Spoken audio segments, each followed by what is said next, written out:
Tant que la guerre en Iran continue, le prix de l'énergie restera sous pression. Et l'un des endroits clés pour comprendre pourquoi, c'est le détroit d'Ormuz. Il s'agit d'une bande de mer entre l'Iran et Oman.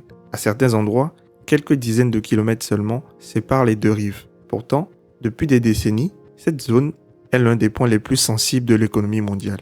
Dans les années 80, pendant la guerre Iran-Irak, des pétroliers ont été attaqués, des mines ont été posées dans le Golfe et les États-Unis ont escorté des navires pour maintenir le commerce. Depuis, chaque crise avec l'Iran fait revenir la même question.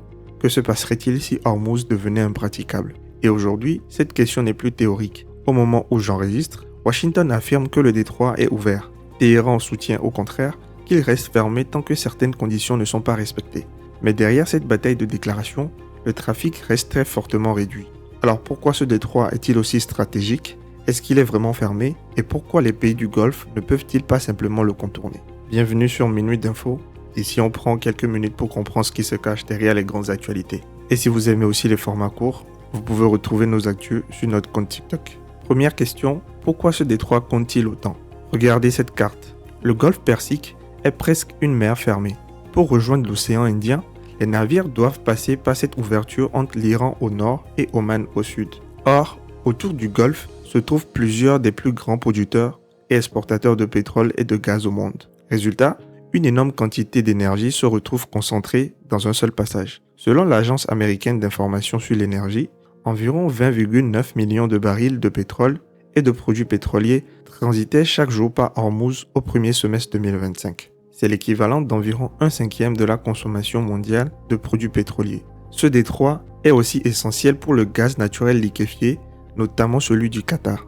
En clair, Hormuz est un véritable goulot d'étranglement de l'énergie mondiale. Deuxième question, est-ce que le détroit est réellement fermé aujourd'hui? Alors la réponse n'est pas aussi simple.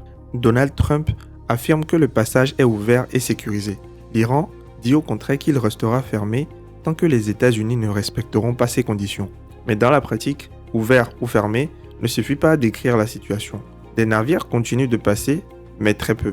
Ce mardi, seulement 6 navires transportant des matières premières ont franchi le détroit selon les données Kepler citées par Reuters. La veille, il y en avait 9.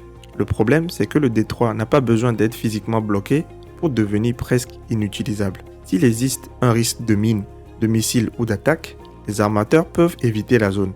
Les assurances peuvent devenir beaucoup plus chères et les équipages peuvent aussi refuser certains trajets. Donc, quelques navires peuvent encore circuler tout en laissant le commerce très fortement perturbé. C'est aussi pour cela que le pétrole réagit vite. Ce 19 août, le Brent évoluait autour de 91 $ le baril avec des inquiétudes autour d'Hormuz parmi les facteurs qui soutiennent le prix. Troisième question, pourquoi ne pas simplement passer ailleurs? Pour une partie du pétrole, c'est possible. L'Arabie Saoudite dispose d'un oléoduc vers la mer Rouge. Les Émirats peuvent aussi acheminer une partie de leur brut vers Fujairah sur le golfe d'Oman sans franchir Hormuz, mais leur capacité est limitée. Selon l'EIA, les principaux pipelines saoudiens et émiratis capables de contourner le détroit pourraient transporter ensemble environ 4,7 millions de barils par jour. C'est loin des quelques 20 millions qui transitent normalement par Hormuz. Et pour le gaz, c'est encore plus compliqué. Le Qatar exporte une grande partie de son GNL par navire. On ne peut pas déplacer ces volumes du jour au lendemain vers une infrastructure qui n'existe pas. Donc oui, Hormuz peut être partiellement contourné, mais il ne peut pas être remplacé rapidement. Et c'est là qu'un problème normalement local devient mondial. Si les perturbations durent, elles peuvent toucher le pétrole et le gaz, puis le transport, l'industrie et à terme les prix payés par les consommateurs. Ce détroit est donc moins important par sa taille que par tout ce qui y est concentré. Le plus important aujourd'hui n'est pas donc de savoir si Washington dit que c'est ouvert ou si Téhéran dit que c'est fermé. Il faudra surtout regarder combien de navires recommencent réellement à passer, si les assureurs considèrent de nouveau la zone comme suffisamment sûre et si les discussions politiques reprennent. Au final, il faut donc comprendre que la réouverture d'Hormuz ne se verra pas dans un communiqué, mais plutôt quand la fréquentation des pétroliers reprendra. On passe maintenant aux actualités du moment et on commence en premier avec la tech où des agents IA ont réussi pendant des tests à sortir de l'environnement isolé dans lequel ils étaient censés rester. Ces agents ne se sont pas échappés sur Internet, mais ces incidents montrent que leur contrôle devient un vrai enjeu. Guidelight AI Standards a évalué 5 grands laboratoires sur leur capacité à surveiller et contenir leurs modèles.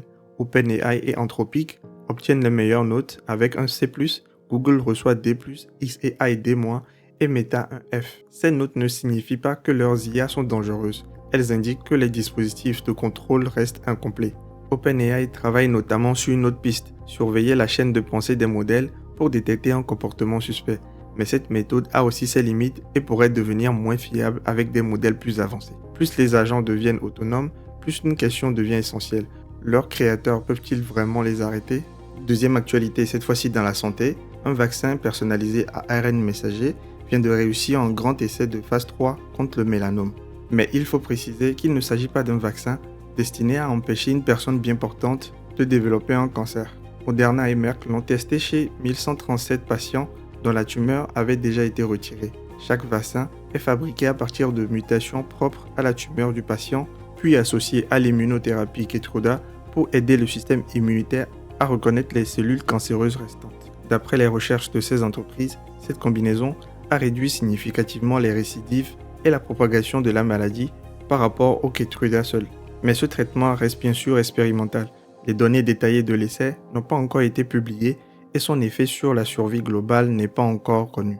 Il faudra également une autorisation des autorités sanitaires avant une éventuelle commercialisation. Le résultat est donc important, mais la prochaine étape sera de confirmer précisément l'ampleur du bénéfice et de savoir si cette approche personnalisée peut devenir un traitement disponible à grande échelle. Voilà, c'est tout pour aujourd'hui. On se retrouve la semaine prochaine pour de nouvelles actualités.